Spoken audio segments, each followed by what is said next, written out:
Hello everyone, good morning. সবাই কেমন আছো? আশা করি সবাই খুব ভালো আছো। শিউলি লাইফস্টাইল ব্লগে তোমাদের অনেক অনেক স্বাগত জানিয়ে নতুন একটা ভিডিও নিয়ে চলে এসেছি।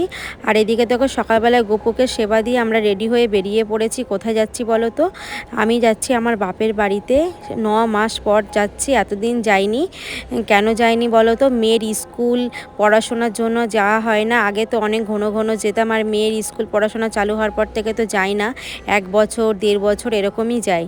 তো ষষ্ঠীতে যাচ্ছি, কারণ আমি তো আগের চ্যানেলে আমার ভিডিওগুলো দিতে পারিনি বলে এই চ্যানেলে দিচ্ছি।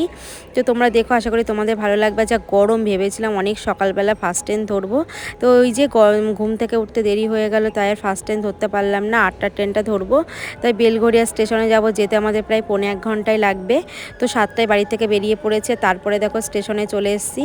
আর তোমরা দেখে বুঝতেই পারছো প্রচণ্ড রোদ আর প্রচণ্ড গরম। আর মেয়েকে ছোটো তো, ওই জন্য জানি না ভিড় হলে কত কষ্ট হবে।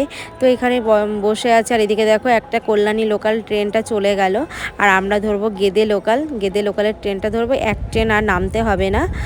তো ট্রেনের মধ্যে বসে থাকবো ততক্ষণ। তো আমরা স্টেশনে অনেকক্ষণ বসে আছি গরমে। আর মেয়ের এদিকে খিদে পেয়েছে, তো কেক আর এদিকে একটু ঠান্ডা জলের বোতল নিয়ে নিয়েছে। আর মেয়ের কিন্তু বাড়ি থেকেই জল নিয়ে এসেছি, কারণ আমি যেখানেই যাই মেয়ের জন্য ঘর থেকেই জল নিয়ে যাই, কারণ রাস্তার মধ্যে আমি অন্য রকম জল সেরকম খাওয়াই না।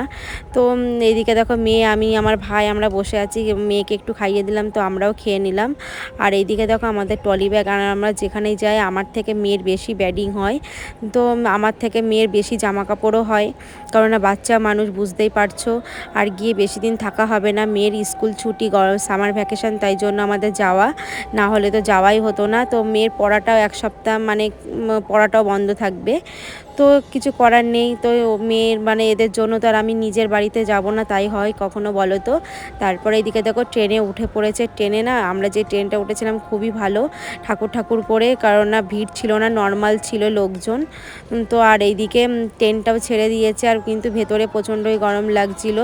মেয়ে যেন সারা ট্রেনের মধ্যে খুব অস্বস্তি মানে লেগেছে, সারা ট্রেনের মধ্যেও মানে বিরক্তি ফিল করেছে। মাম্মা আমার ভালো লাগছে না। আর ও দিদুন বাড়ি আমার থেকে ওর বেশি এক্সাইটেড, কারণ না ও মানে আমার থেকে ওর বেশি যেন দিদুনের প্রতি টান, মামা মানে এদের প্রতি টান। কখন যাব সেই জন্য পাগলে দেখো মুখটা ছোট হয়ে গেছে। আর বারে আমাকে সারা ট্রেনের মধ্যে আমাকে পাগল করে দিয়েছে যে মাম্মাম কখন যাব। তো দেখো ফাইনালে আমরা কাছাকাছি এসেছি। মানে আমার মানে বাপের বাড়ির জায়গায় যে গাছপালা, সেইগুলো দেখেই আমার খুব ভালো লাগছে, কারণ তো শহরে তো এইগুলো দেখতেই পায় না, গাছপালা, তারপরে বাইরের গাছপালা যে আবহাওয়া, সেটা তো কিছুই দেখতে পাই না। তো এগুলো দেখে ভালো লাগছে। তারপরে দেখো ট্রেনের মধ্যে নিয়ে নিলাম আমরা 3 জনা 3 প্যাকেট ছোলা ভাজা। তো সকালবেলা এটাই খাচ্ছি, কারণ অন্য কিছু মানে নিলাম না গরমের মধ্যে। তো ছোলা ভাজা এগুলো মানে শশা টশা দেওয়া ছিল, ভালোই লাগছিলো খেতে। আর আমি তো প্রচণ্ড ঘেমে স্নান হয়ে যাচ্ছিলাম, মানে প্রচণ্ড গরম রাস্তায়। আর যা গরম ছিল তোমাদের কি বলবো। তা অনেক দিন পর আমি যেহেতু যাচ্ছি, আমার তো ভীষণ আনন্দ লাগছে। মানে কতদিন পর নিজের বাড়িতে যাব, নিজের জায়গায় মানে গিয়ে নিজের জায়গা চারিদিকটা দেখব, মানে একটা অন্যরকম শান্তি, তাই না? নিজের বাপের বাড়িতে গেলে, নিজের জায়গায় গেলে একটা অন্যরকম অনুভূতি লাগে, তাই না বলো? তো আমি যেমন বুঝছি, আমার থেকে তো তোমরা আরও বেশি ভালো বুঝতে পারছো। তো তারপরে ট্রেন থেকে দেখো নেমে পড়েছি। এদিকে মেয়ে, আমি, তো ভাই মানে একটু পাশের দোকানে গেল খাবার নিয়ে আসতে। তো তারপরে ফাইনালি দেখো আমরা চলে এসেছি, প্রায় কাছাকাছি চলে এসেছি। আর এইদিকে দেখো আমার বাপের বাড়ির রাস্তা, পাশে পুরো চারিদিকে সবুজ আর সবুজ, কত ভালো লাগছে, তাই না? তো আমার একদম পুরো রাস্তার সামনে, বাড়ির সামনেই প্রায় চলে এসেছে। আর আমার তো মুখটা দেখে বুঝতেই পারছো, আর মেয়ের মুখটা দেখে কত খুশি। তারপরে দেখো বাড়ির সামনে নেমে পড়েছি। নেমেই দেখো ফ্রেশ হয়ে এখানে বসে পড়েছি। বসে তারপরে মেয়েও এদিকে ফ্রেশ হয়ে গেছে, মা হাত মুখ ধুইয়ে দিয়েছে। তো এখানে আসলে আমাকে কিছুই করতে হয় না, মেয়ে সব কিছুই দিদুন ছাড়া তো চলবেই না। তো এখানে আসলাম পুরো রেস্ট। তো তারপরে দেখো মা এদিকে খেতে দিয়ে দিল পরোটা, তার সঙ্গে তরকারি। তো সকাল থেকে খাইনি, প্রচণ্ড খিদা পাচ্ছিল। আর গরমও, মানে গরমে যেন প্রচণ্ড ঘুম লাগছিল, অনেক ভোরবেলায় বেরিয়েছি। তো তারপরে দেখো আসার পরে মা আমাকে কিনে দিল নাইটি। তো আসলে পরে কিছু না কিছু তো দেয়, আসার পরে কিনে দিল।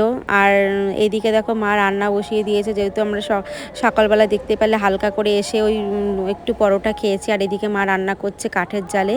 তো আমার খুবই ভালো লাগে, কত দিন পর মার হাতে এইভাবে রান্না খাবো, মানে কত দিন খাই না। তো এদিকে মা দেশি মুরগি রান্না করছে, আমাদের বাড়িরই দেশি মুরগি।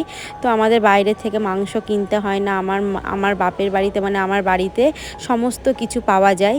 তো মার গ্যাস আছে, গ্যাসে রান্না করেনি। তো আমি বললাম কাঠের জালেই করো। মা বেশিরভাগ কাঠের জালেই করে, মাঝে মধ্যে গ্যাসে করে। তো এইদিকে মা রান্না করছে। আর গরমের মধ্যে দেখো ঘেমে স্নান হয়ে গেছে, কত কষ্ট করছে। আর এখানে আসলে সত্যি কিছু করতে দেয় না। তারপরে দেখো মেয়েকেও খেতে দিয়ে দিয়েছি, মা খেতে দিয়ে দিয়েছে, আর আমিও বসে পড়েছি। আমরা সবাই একসঙ্গে খাবো, তো এখানে আসলে খুব মজা করে একসঙ্গে সবাই মিলে খাই।